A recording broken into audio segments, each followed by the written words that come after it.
Okay, so video number 2. So in my notes, it says, make sure you have a note sheet. And I'm not going to use the note sheet with you, but I would argue have a piece of paper and work out the math through this. Okay, because this is actually math. It's so cool. All right, so decision trees, Gini index. Okay, so when it comes to decision trees, what we're doing is we're going to split up our response variable based on certain criteria. Okay, just know that in the back of your mind. We're going to split up our response variable. And so here I have 3 different scenarios, okay, of our response variable. Let's say admissions, okay, admissions to a university. And so in the first version, you have all no's. Second version, you have all yes, all 9 no's and 1 yes. And then and the second one, you have 4 yeses and 6 no's. So when it comes to this particular situation, we have no explanatory variable. I want you to understand this mathematical concept called the Gini index a little bit deeper before we actually introduce the actual explanatory variable. So with that being the case, this is needed. This is for us to work with data frames within Python. This is for us to work with certain numerical functionalities within Python. So here we go. So I'm going to do version 1. Run this. No complaints. No complaints. Don't take too much time. Let's see. Okay, I ran both of them. Okay, so if I wanted to print, if I can spell correctly, admit version, I should get all no's. Okay. And the reason why I'm doing this is so that you can understand what's going on mathematically, because it's so fascinating. All right. So here, this function np_unique, okay, np_unique is allows us to not only figure out the different counts, but also figure out the frequency of each of the labels. So when I run this, and if I print, that's nice. If I print each one, it's telling me that I have one label, just no, and it happens 10 times. Okay, so if I were to do this for admission 2, it should say no and yes. It would say no is 9 and yes for no. Yes is 1. Sorry. All right, so that's that. I'll keep that there. That's fine. All right. So what it's now going to do is find the probability of us having each of the classes. Find the probability of each of the classes. And so the primary purpose of decision trees, again, is to parse out our response variable.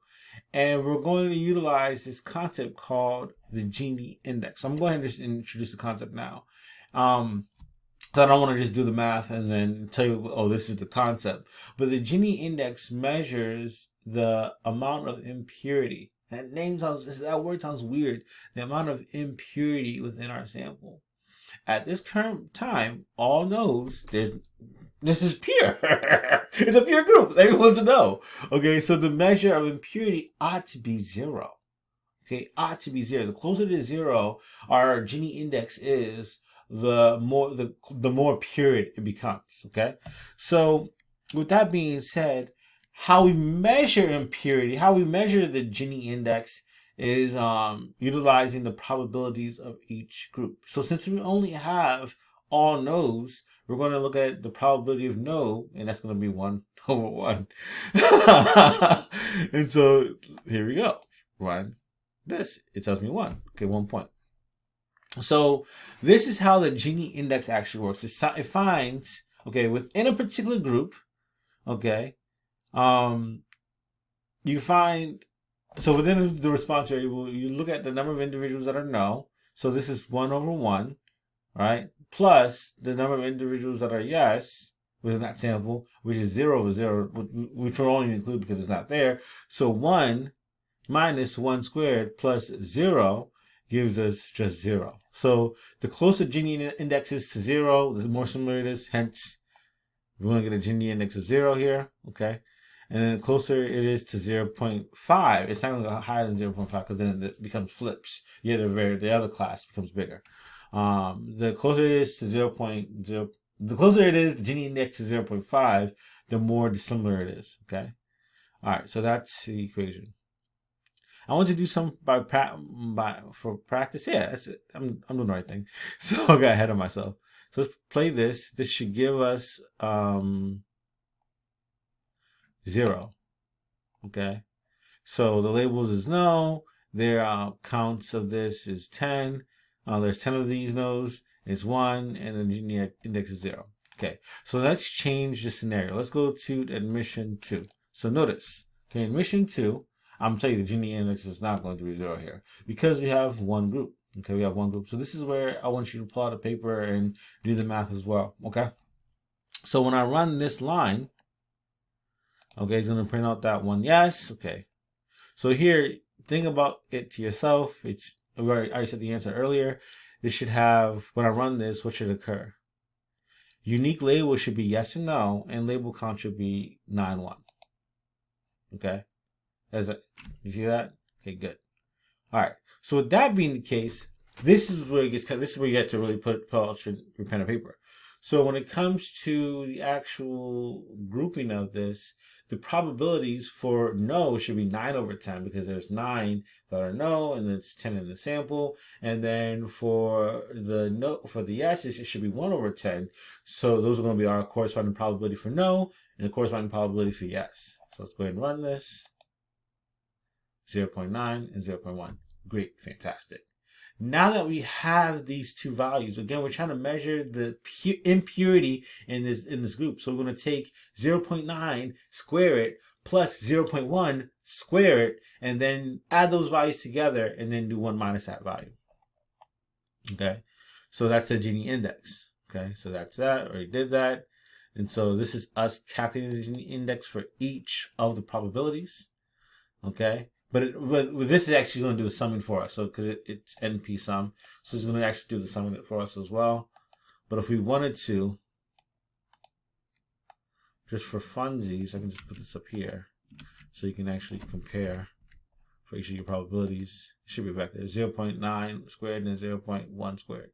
Okay, then find this, the sum. And then once I run this is my Gini index, 0.17999.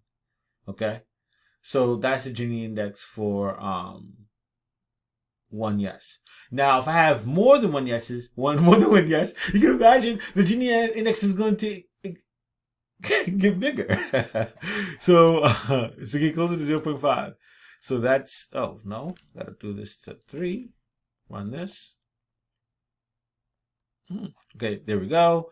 And this should be now no yes still, but then it should be 6.4. Good job. Calculate probabilities. It should be 6 over 10, 0.6 and 0.4. Bop, bop, bop. Square each term should be 0.36 and 0.16. If I square each term. Okay. Yeah. And then this is calculating the Gini index.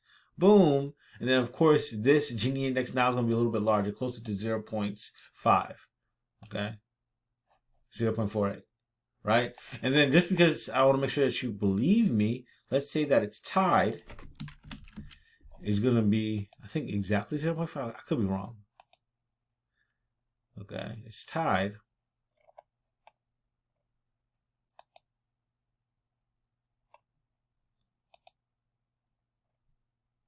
And then finally, it should be 0.5. And then once I make this one a yes to make it 4.6, it goes back to 0.48. So it never increases above 0.5. So what's nice about this at the end of the video, a little bit brief recap, is that we're measuring the impurity of the sample of our responses using the Gini index. Okay, we were measuring the impurity of our sample or our response rate. We're using the Gini index, and so we looked at 3 different, or technically 4 different scenarios, and then what we did was we found the amount of labels for each one, as well as the unique labels, because we were dealing with yes and no, but could be yes, no, and maybe, but that's not for this video series.